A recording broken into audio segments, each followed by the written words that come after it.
months now, Global News has been taking your questions about COVID-19 and the pandemic straight to the experts. And unsurprisingly, a lot of questions lately have focused on schools. In just over 4 weeks, students across the country will head back to school, many for the first time since the pandemic closed classrooms back in March. But is it safe? Do parents have reason to worry? For the answers to those and other questions, we are joined now by Dr. Michael Gardam, Chief of Staff at Toronto's Humber River Hospital, and Dr. Jenne from the University of Calgary. Gentlemen, thank you so much for joining us here. Dr. Gardam, let's start with you and let's start with schools. We know students heading back very soon. How worried should parents be about that, do you think? Well, I think it's appropriate to have a little bit of worry, but the fact remains we're not the first place doing this. There's been a number of countries that have brought kids back to school.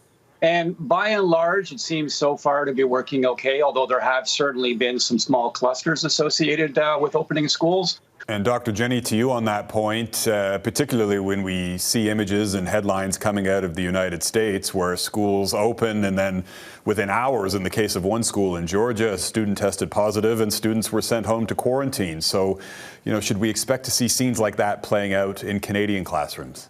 I think the situation here is quite different. So, for example, we have much lower virus burden in the community. Many fewer people are infected here, so the risk of introducing the virus is lower. But as echoed earlier, we need to still be vigilant. We still have to be paying attention to this, and the situation may change. If we look at the numbers as they exist right now in Canada, we can probably safely open schools with little concern, but those numbers change, and we need to adjust as we move forward. And Dr. Jenne, let's start with you on this next question about masks. Any advice to parents, though, on how to choose the right mask for your child? Yeah, so masks have to be something that's comfortable. If the kids are playing with them, always adjusting them, taking them off and on, this is really what we want to avoid. So it has to be a mask that the kids are comfortable with. It's a mask that they want to wear. And there's no harm in starting them on the mask now to ensure that when they go to school in a couple of weeks, it's not a shock to their system. Yeah, and Dr. Gardam on that point as well, this is one, certainly we talk to parents and they kind of roll their eyes at the expectation that you will be able to get large numbers of children to wear masks for long periods of time. I mean, does that even seem realistic in your assessment? Well, you know what? I mean, honestly, we're going to find out. I mean, but, I think to their point, you certainly can't rely completely on masks. You have to have a number of other strategies, such as, decreasing the class size, pushing the desks apart, et cetera. The masks are really only one component. And, we'll find out very quickly how easy it's going to be for students to be able to do this. Obviously, the older they get, presumably the easier it will be. And this question comes from Denise Redinger, who asked that if my child is in a classroom where another child tests positive for COVID-19 and is then told to self-isolate for 14 days, does that mean our whole house has to isolate for 14 days? And should I inform my employer? Dr. Jenne? So this is a tough question. It's important to remember that the self-isolation is different than the formal quarantine that we have, for example, travelers coming across an international border. So self-isolation, you are able to still go out for essential services if necessary. The goal here is to limit the spread. So if a child is suspected to come in contact with a classmate, we want them to stay home until we can determine whether they're positive or negative. But the parents in the house, for example, can still go to work.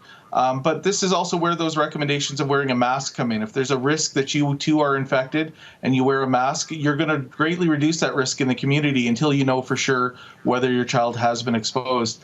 The really difficult part is if kids have to stay home and parents have to work, often the childcare duties then fall on other people, such as grandparents, who may be very much at risk if the child has brought a virus home. And our last viewer question to you, Michael Gardam, comes from Stephen Ancliffe, who asks, what percentage of the Canadian population would need to be vaccinated to open our borders to international travelers once again?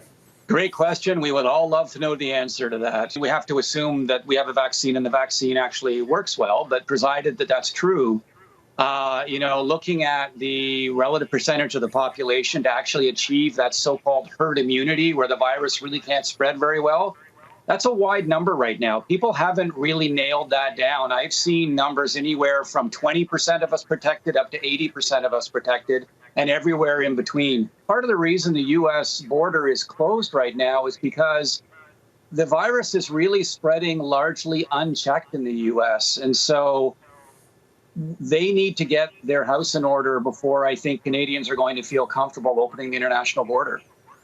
Yeah, and I think, if you ask Canadians what scares them most about the pandemic right now, it is what's happening south of the border and the headlines and images we see coming out of there every day now.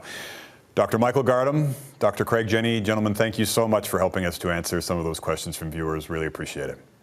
Thank you. You're welcome. And if you have any questions about COVID-19, here's how to get in touch. Email your questions at globalnews.ca. We'll put them to the experts and bring you the answers right here on Global National.